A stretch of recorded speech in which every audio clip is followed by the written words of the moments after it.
Hi, I'm Fred Waugh, and one of my projects as Canada's Parliamentary Poet Laureate is to produce a series of short videos to help make contemporary Canadian poetry more accessible.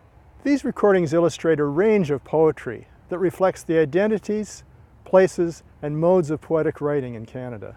Besides the recording themselves, be sure to check out the supplementary material as an aid to understanding, teaching, and enjoying this poetry. As our first Canadian Poet Laureate George Bowring once said, "Listen up."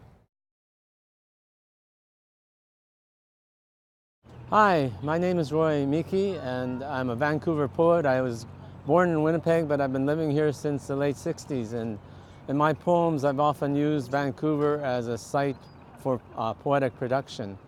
I'm going to read a couple of poems from my most recent book called Mannequin Rising.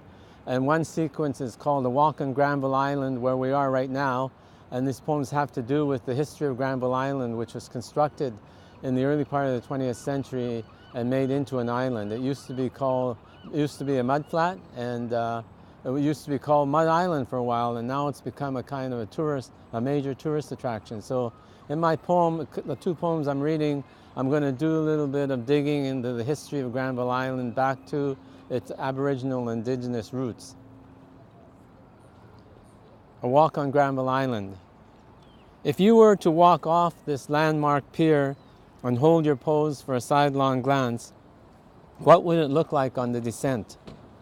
Where are the trap doors that snap shots of the harbor in this calmly doldrum? How to explain to the kids feeding the pigeons the etymological drift of the arterial highway? Look it up in the dream almanac of memorabilia, in the lost causes that bewitch the cliched ambit. There's a stillborn fancy of one Jack Price. Yes, Price was his name, who campaigned on the slogan that, quote, real progress, unquote, would entail the removal of all the waters under the bridges, and voila, so much real estate. To boot, for Jack Price, quote, False Creek is nothing more than the filthy ditch in the center of the city, unquote. We could all be skateboarding on False Creek, and our civic parties would be free of dragon races, and regattas of all sorts wouldn't ruin our slumbering condo moment.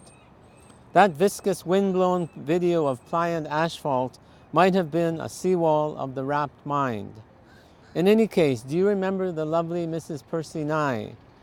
She who in 1891 reported, quote, False Creek was so quiet on a Sunday we could hear the Indians singing at their services on the reserve as far as our place on English Bay, unquote. From our place on English Bay, quote, we used to sit on the shore and listen, unquote.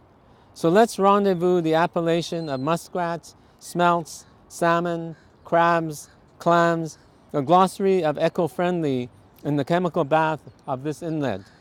Or would you rather wash your hands of this stuff? So that's one poem, and a poem that runs alongside it is another one from A Walk on Granville Island. And here I'm taking language, stealing language from a plaque at the entrance to False Creek. And so there's the language of this plaque is interspersed with my own language. And I'll kind of do this when I'm using some language from the plaque. Where would we be without the sea? Likely not here, or like not here. It was the sea carried George Vancouver into English Bay in June of 1792, exactly 300 years after Columbus's historic voyage. English Bay lay in waiting for Coover and his sweet ship June, who was descended from a set of numbers, likely the code for a lucky charm bracelet. Did Coover and Columbus then meet on the seas in a virtual space of mutual refinement? Exactly 300 years is a dead giveaway for the tags voyage and historic. The question why Coover was born and why in Vancouver of all places is the lacunae in the fold-up tale. But listen, mariners charted our globe for us, much gratitude, remade our world from flat to round, more gratitude, ushered in the centuries that have given us today's global village. Now we're getting fusion with the centuries. Now we're getting baseball teams, bowling leagues, real estate companies, the whole shebang all at once. We mean the sea has forged the links that unite the earth's nations in a single marketplace. Those mariners mapped the seas that joined the nations that sprouted from earth to market to choose a transgenic pig.